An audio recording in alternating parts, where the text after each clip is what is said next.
You ever watch this guy on television? You all were not telling the truth, and you should not be trusted. Congressman Matt Gaetz, thank you for what you did for your country tonight. Be offended with the Democratic whip, not House Republicans. Like a machine, Matt Gaetz. Welcome to Hot Takes. This is Congressman Matt Gaetz.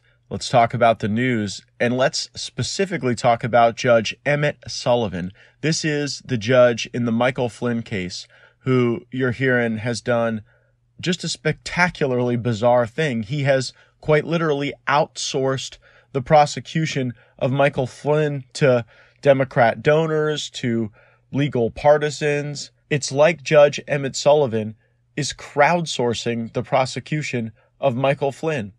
I've never seen anything like it. But let's go back and just get some context for why Michael Flynn is even in this mess in the first place. So the Obama administration is going out. The Trump administration is coming in. And if you remember, the Obama administration was really trying to do everything possible to provoke Russia at this time. And I think one reason is that Donald Trump's election was a total shock to the political system, that the media, the Democrats, and even some Republicans couldn't accept that Donald Trump won the election, so it had to be Russia. Russia had to be the reason that everybody got this so wrong, that the media got it wrong, the political industrial complex got it wrong. So this is obviously creating great strain on the relationship.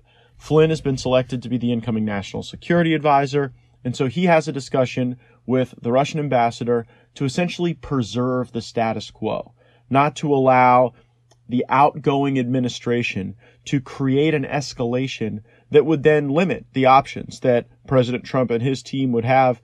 If you recall at that time, North Korea is a situation where we need Russia's help. Syria is a situation where we have to deconflict with Russia. With what's going on the border with Turkey, there was Russian involvement and a need to have at least productive dialogue. And Flynn didn't want to see that eroded, so he has this discussion.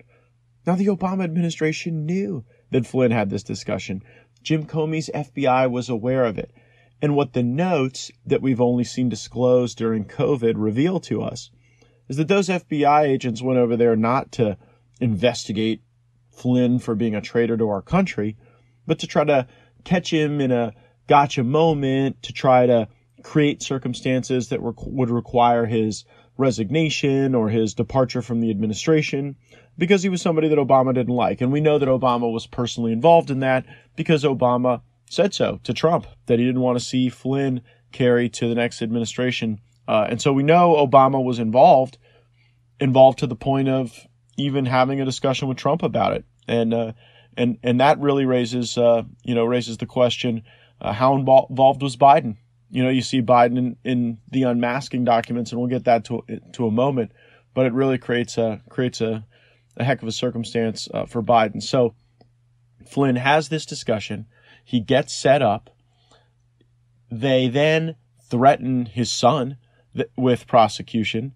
Flynn takes a plea. He then gets Sidney Powell as his attorney, and she has just done a fantastic job laying out the case, getting the research. And she blows the whole thing open. She exposes this as an insincere prosecution, as an invalid plea deal. And Bill Barr's Department of Justice rightly decides that they want to drop the case. So you've got the government wanting to drop the Flynn case, and obviously Flynn would like to see the matter resolved.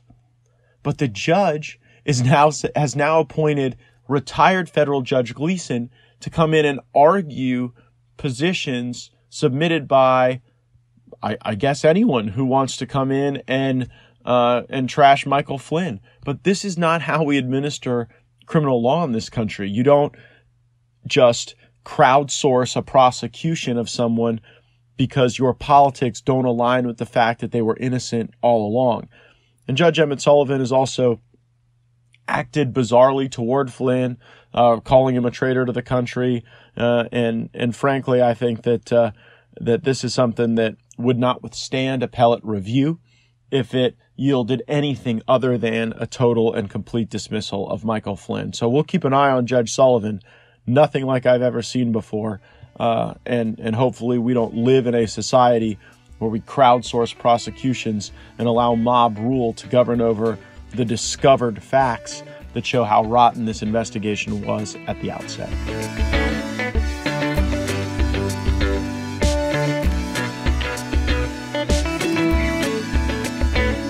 A little bit of news from the state of Florida. Governor Ron DeSantis announcing that professional sports will be able to take hold again in our state, and those activities can start resuming with team activities, training, and workouts. And I've got to say, I think Governor DeSantis has done a fantastic job during the coronavirus in following the data and not the hysteria. And I know at the beginning when DeSantis wasn't racing with other governors to be the first to close down and lock down every element of our economy, that the national media piled on him. And then they really hoped in a lot of ways and in their reporting that Florida was going to be the next New York, that we were going to have all these explosions of cases and people were going to be dying in the hospitals with lacks of ventilators. And the reality is, in the state of Florida, we've had very low community transition relative to other states. Don't know if that's a function of our population density, if it's a function of weather, but the reality is it has been lower acuity, lower transmission in Florida. And so, of course, nobody wants to give DeSantis credit in the media. They don't want to say, okay, well, maybe he was tuned in and dialed in to what the scientific information was showing us. Instead, they're saying, well, Florida, maybe that's just a place where, the humidity or whatever results in COVID not having the same impact. And so if that's the case, hey, y'all come, as we like to say in the South. And I am hopeful that the renewal of professional sports will just help our American spirit a little bit more. And I know that there are a lot of us eager to get back to those things because it restores a sense of normalcy. And so great to see the governor do that. I hope it works out. He's got my full support, and I suspect that we'll be seeing and learning about other openings in the state of Florida. I'm hopeful that the governor will open vacation rentals soon in our state so that people can visit and enjoy Florida. I suspect that the governor is layering visitor entry into the state so that we could continue to watch the data. And he has my support in that. And also he has my encouragement to get our vacation rental industry going, because it's such an important part of the economy in Northwest Florida and throughout our great state. More national news. I want to talk about Biden's name specifically being on the unmasking sheet. So Ambassador Rick Grenell, we talked about him on a few other episodes of the pod. He is a real just active guy in the administration. He doesn't wait around. He just gets right on the task at hand.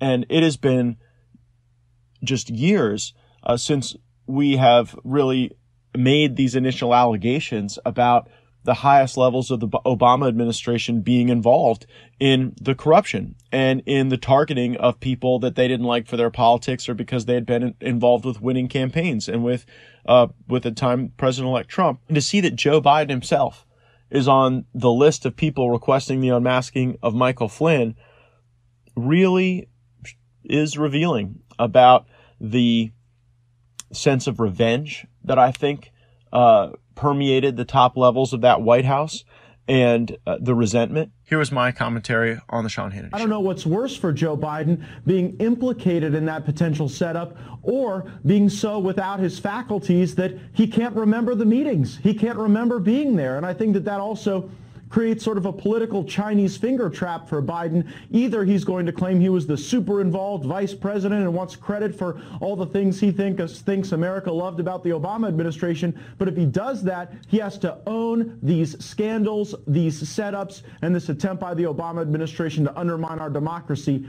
Bad news for Joe Biden ahead. Remember, Michael Flynn was a registered Democrat.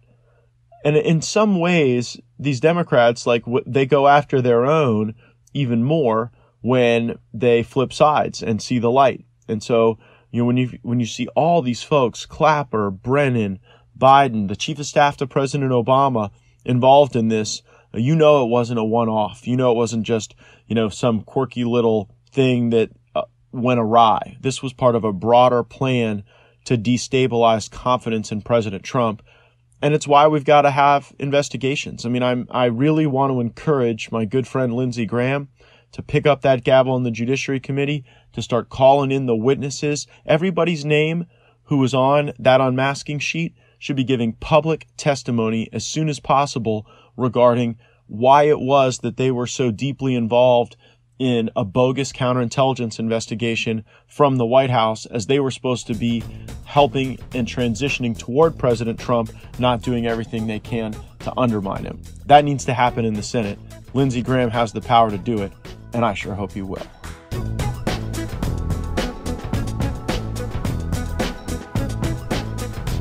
Final thing I want to talk about today, we saw news breaking late last night that the FBI has seized the cell phone of Senator Richard Burr. I have been the leading Republican critic of Senator Burr in the United States Congress. It is disgusting to me that Senator Burr was able to engage in a stock sell-off with facts continuing to develop that seem to increasingly incriminate him.